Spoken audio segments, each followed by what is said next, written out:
When I think about those Michigan riots, and really the riots that's been in our country, so many of them, but in Acts 19, verse 32, quote, "The assembly was in confusion. Some shouted one thing, some another. Most of the people did not even know why they were there," unquote. Well, that tells a lot, doesn't it? And then in Matthew 24, verse 12, quote, "And because lawlessness will be increased, the love of will grow cold," unquote. In Exodus 23, verse 2, quote, "You shall not follow a crowd to do evil, nor shall you testify in a dispute so as to pervert justice," unquote. Powerful. And in Proverbs 1, verse 10, quote, "My son, if sinners entice you, do not consent," unquote. Good Bible backup for why we as Christians should not be involved when a peaceful demonstration turns into a riot. Also in Acts 21, verse 30, quote, "The whole city was stirred up, and the people came running together. They seized Paul and dragged him from the temple. While they were trying to kill him, news reached the commander of the Roman garrison that the whole city of Jerusalem was in an uproar," unquote. So, things that repeat themselves. These riots we're having in our country were also had back in Jesus' day. People don't learn. 2 Corinthians 6, verse 5, quote, "In beatings, imprisonment, and riot, in hard work, sleepless nights, and hunger." Paul is listing, unquote, Paul is listing his trials here. We are to submit to authority. Romans 13, 1-2 advises obedience to governing authorities as they are instituted by God. If it's a peaceful action, like in Matthew 5, verse 9, it calls for being peacemakers, which is the opposite of participating in violent riots.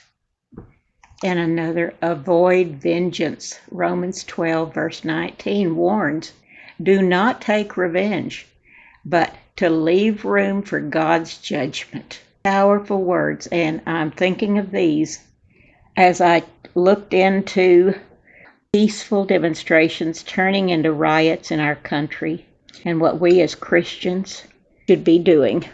Ever feel like you're walking through a storm with the winds of doubt and waves of fear crashing all around you?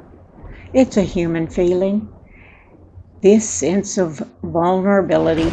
We build walls, we buy insurance, we take precautions, but deep down, we know that true, unshakable security is something more profound. Today, I want to talk about that profound security, the kind that comes from what we see or build, but from a divine power. We're going to explore the powerful truth that God is our ultimate protector. Let's dive right into the most powerful promises in all of Scripture. From the book of Isaiah, chapter 54, verse 17, it says, quote, "No weapon that is fashioned against you shall succeed, and you shall refute every tongue that rises against you in judgment," unquote. Think about that for a moment. No weapon? This isn't just talking about swords or spears from ancient times. It's about any weapon, any scheme, any plan that's formed to bring you down.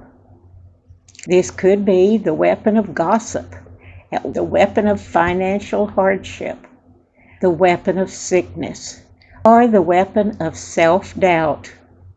The promise is absolute. It shall not succeed. Why? The verse continues, quote, "This is the heritage of the servants of the Lord," unquote. This protection isn't something that we have to earn in the moment. It's our inheritance as children of God. It's part of our own spiritual DNA. When we feel attacked or overwhelmed, we can stand on this truth. It's not about our strength to fight back, but about God's power to nullify the threat. The weapon may be formed, it may be aimed, but its purpose will be defeated. It's a declaration of divine defense over our lives. Now, the idea of protection isn't just a spiritual concept. God also works through tangible means. Let's look at the New Testament in Romans chapter 13, verse 4. The Apostle Paul is talking about governing authorities, the police, the legal system, the structures of society that maintain order. He calls this authority, quote, God's servant for your good, unquote. That's a fascinating perspective. The systems designed to protect citizens and punish the wrongdoing are, in a way, instruments of God, instruments of God's protection in the physical world. Paul says the authority, quote, does not bear the sword in vain, unquote. This means there is a God-ordained purpose for justice and for order in our communities. So when we see law enforcement upholding a peace or a legal system defending the innocent, we can recognize a reflection, however imperfect, of God's desire for our safety and well-being. He protects us supernaturally, and he also provides for our protection through natural order he has established. This shows us that God's care is comprehensive, covering both our physical and our spiritual lives. Expanding on this theme of divine servants, let's turn to one of the most comforting passages in the Bible. Psalm 91, verse 11, paints a beautiful picture of this protection. Quote, "For he will command his angels concerning you to guard you in all your ways," unquote. Imagine that. The creator of the universe dispatches angelic beings, powerful spiritual servants, with a specific mission to guard you, not just in moments of crisis, but in all your ways. As you drive to work, as you care for your family, as you navigate difficult decisions, as you sleep at night, you are not alone. There are heavenly protectors assigned to you. This isn't a fairy tale. It's profound spiritual reality. It adds another layer to our human structures, and he commands heavenly armies on our behalf. What an incredible, multifaceted defense system we have. This knowledge should give us a deep sense of peace and confidence, freeing us from the grip of anxiety about the unknown. So we have God's promise, earthly structure, and angelic guardians. But the ultimate expression of God's protection is found in the person of Jesus Christ. This is where the whole story comes together. In the Gospel of Mark, chapter 10, verse 43 to 45, Jesus redefined what it means to be great. He says that in God's kingdom, greatness isn't about being served, but about becoming a servant.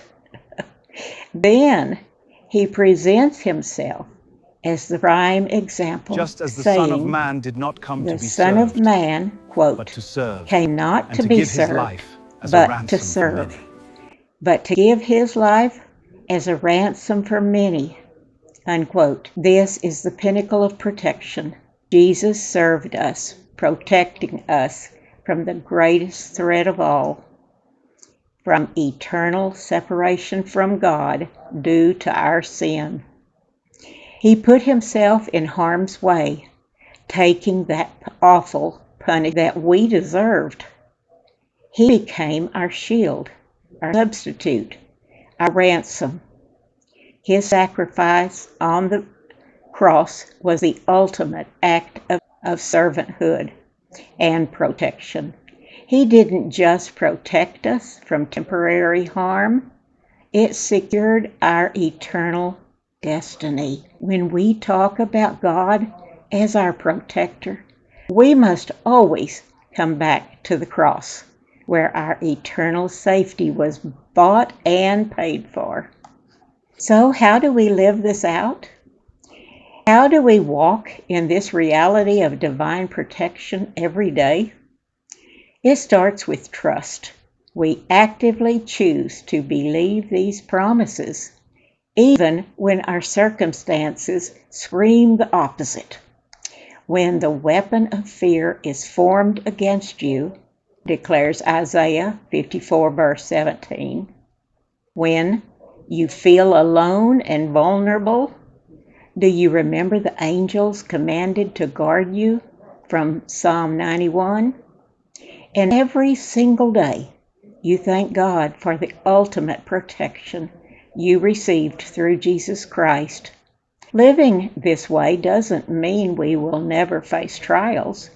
Jesus himself said that in this world we will have trouble, but he followed it with a powerful promise. Quote, "Take heart, I have overcome the world," unquote. Our protection is not an exemption from the battle, but it's a guarantee of victory in the battle.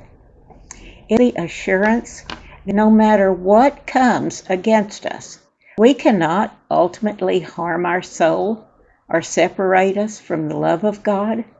We are secure, not because the world is safe, but because our God is faithful. He is our fortress, our shield, our defender, and our eternal protector. Thank you so much for joining me today to reflect on this amazing truth. I hope this encourages you and strengthens you in your faith and in your walk with God. If you found this message helpful, please give it a thumbs up and consider subscribing to this site.